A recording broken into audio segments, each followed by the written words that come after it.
ગાંધીનગરના જૂના સચિવાલય વિસ્તારમાં આવેલા ગુજરાત માધ્યમિક અને ઉચ્ચતર માધ્યમિક શિક્ષણ બોર્ડની ઓફિસ બહાર છેલ્લા 6 મહિનાથી ગટરના પાણી નદીની જેમ ઉભરાઈ રહ્યા છે। આ ગંદકીના કારણે મીના બજાર જતા રાહદારીઓને ભારે હાલાકી ભોગવવી પડે છે, જેથી વાહન ચાલકોએ બાજુની માટીમાંથી જાતે જ કાચો રસ્તો બનાવી લીધો છે। વિસ્તારમાં રોગચાળાના ભય વચ્ચે આ ઉભરાતા પાણીમાંથી દારૂની ખાલી બોટલો મળી આવતા ચકચાર જાગી છે।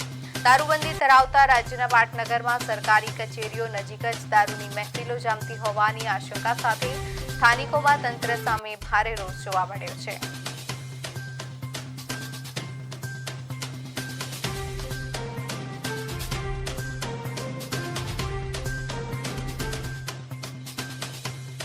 આપણે ગુજરાત માધ્યમિક અને ઉચ્ચતર માધ્યમિકની જે ઓફિસ છે ગાંધીનગર સેક્ટર 10ની તેની બહાર ઊભા છે। ત્યાં છેલ્લા 6 મહિનાથી પાણી ભરાવાની સમસ્યા યથાવત છે। અહીંયા જે ગટરનું પાણી છે તે એટલું બધા પ્રમાણમાં છે કે જે અહીંના જે વાહન ચાલકો છે અને જે અહીંયા મીના બજારમાં અને અહીંયા જે નોકરી કરે છે તેમને ખૂબ મુશ્કેલીનો સામનો કરવો પડતો હોય છે અને આટલા મીટરમાં નથી અને વચ્ચે ખાડા હોવાથી અનેક વાહન ચાલકો જે ગાડી પછડાતી હોય છે તેના કારણે બી નુકસાનીનો સામનો કરવો પડતો હોય છે।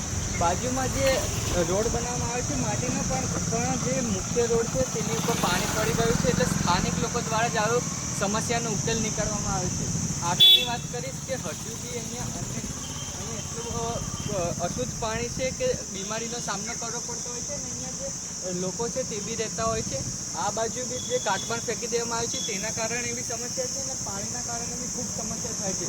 અને સાથે બધાને પૂરા કરીશ કે જે ગાંધીના ગુજરાત છે તે દારૂબંધીના કારણે બી અહીંયા દારૂની બોટલ બી દેખવા મળી રહી છે કે જે અહીંયા દારૂની બોટલ છે તે બી જોવા મળી રહી છે કે જે પાણીમાં કોઈ બી પેકિંગ જતું રહે છે।